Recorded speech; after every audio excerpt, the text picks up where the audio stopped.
Good morning, student. This video is for class 10th. In the previous video, we'll cover our chapter money and credit. In this video, we'll start our next chapter. This is chapter number 4th of economics. The name of the chapter is globalization and the Indian economy. In this chapter, we'll cover in our 3 topics.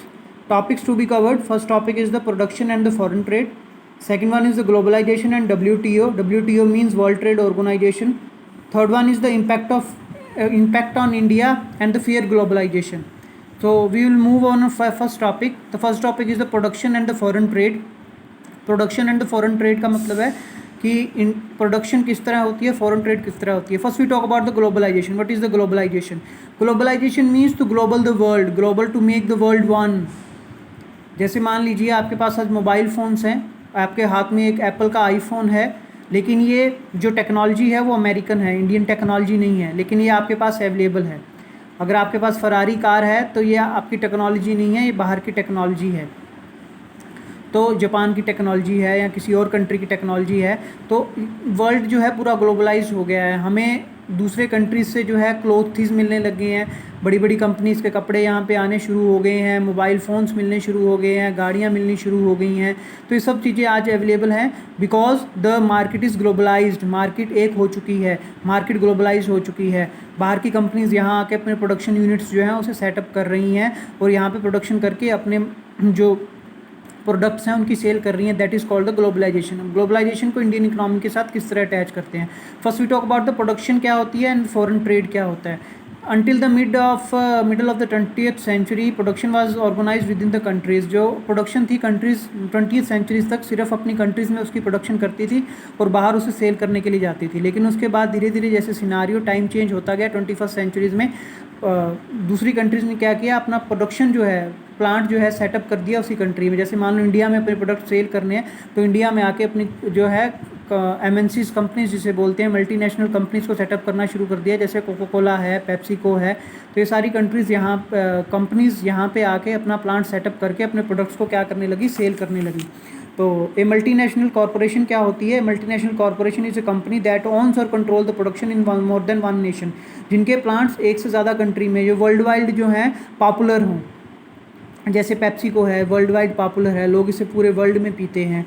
तो ये इसके जो plants हैं वो हर किसी country में आपको देखने को मिलेंगे. इंडिया में, श्रीलंका में, पूरे चाइना में, हर जगह हर कंट्री में आपको इसके प्लांट्स जो हैं वो देखने के लिए मिलेंगे. तो मल्टीनेशनल कंपनी ये काम करती है कि एक से ज़्यादा कंट्रीज़ में अपना जो प्लांट है वो सेटअप करती है. तो फैक्टर कौन कौन से ऐसे फैक्टर्स हैं जो किसी प्रोडक्शन यूनिट को अट्रैक्ट करते हैं? जैसे इंडिया में कंपनीज़ आएंगी तो क्यों आएंगी? कुछ ख़ास बात होगी इंडिया में तभी आएंगी.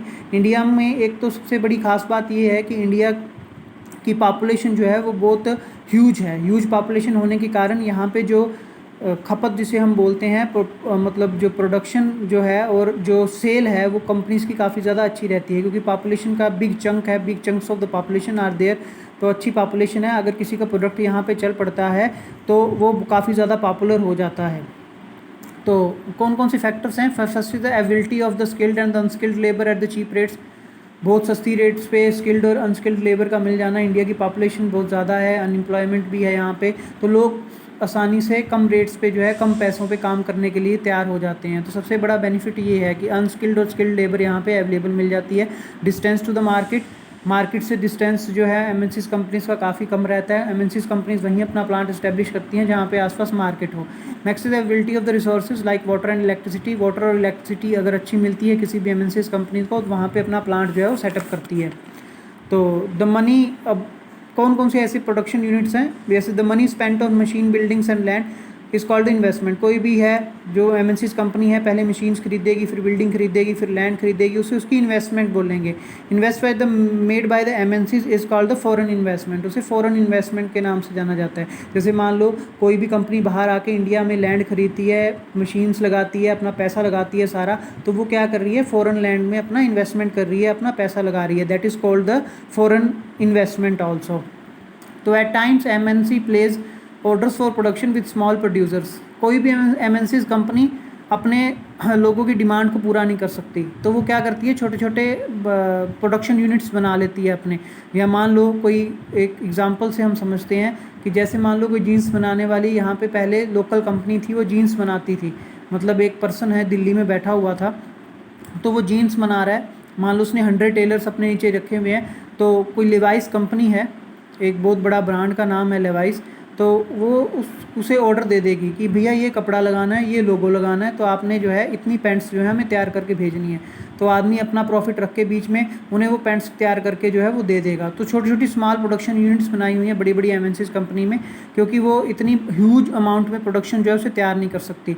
तो products are supplied to the MNCs which is sold under the MNCs brand name. अपना ब्रांड नेम उन्हें दे देती है कोई भी कंपनी कि भाई ऐसे यहाँ पे ये टैग लगाने हैं, यहाँ पे ये करना है, यहाँ पे ये करना है। तो जैसे मान लो कोई सॉस बनाने वाली कंपनी है, हम किसान का एग्जांपल देते हैं, किसान सॉस बनाने वाली एक कंपनी है, तो वो छोटी छोटी प्रोडक्शन यूनिट्स जो पहले सॉस बनाती थी उन्हें बता देंगे कि भैया इस तरह के टमाटर यूज़ करने हैं, ये हमारी रेसिपी है, इसे इस तरह यूज़ करके अच्छी जो है हाई क्वालिटी की सॉस जो है तैयार करके हमें देनी है। ब्रांड का नाम दे देंगे आपको, हम अपने पैकेट्स दे देंगे, उसमें डाल के जो है उसे हमें आपने देना है, हम आगे उसे मार्केट में सेल करेंगे। तो इसे स्मॉल प्रोडक्शन यूनिट्स बोल देते हैं। कोई भी एमएनसीज कंपनी जो है अपना काम इस तरह करती है, स्मॉल प्रोडक्शन यूनिट्स का सेटअप करती है। तो benefits of the foreign trades के कौन कौन से बेनिफिट्स हैं? It creates an opportunity for the producers to reach beyond the domestic markets. एक तो फॉरेन ट्रेड करने से जो डोमेस्टिक मार्केट्स हैं, जो लोग हैं, छोटे छोटे स्मॉल प्रोडक्शन यूनिट्स हैं, उन्हें मौका मिलेगा काम करने का, उनके पास काम ज़्यादा आएगा, उनके पास पैसा ज़्यादा आएगा, तो इससे उनकी ग्रोथ होगी। It results in the integration of the market in the different country. एक डिफरेंट कंट्रीज़ में मार्केट्स में आपस में अच्छे रिलेशन बनते हैं, लोगों में आपस में अच्छे रिलेशन बनते हैं, लोगों में इंटीग्रेशन जो है वो काफ़ी ज़्यादा बढ़ जाता है। तो that's all for this topic. In next video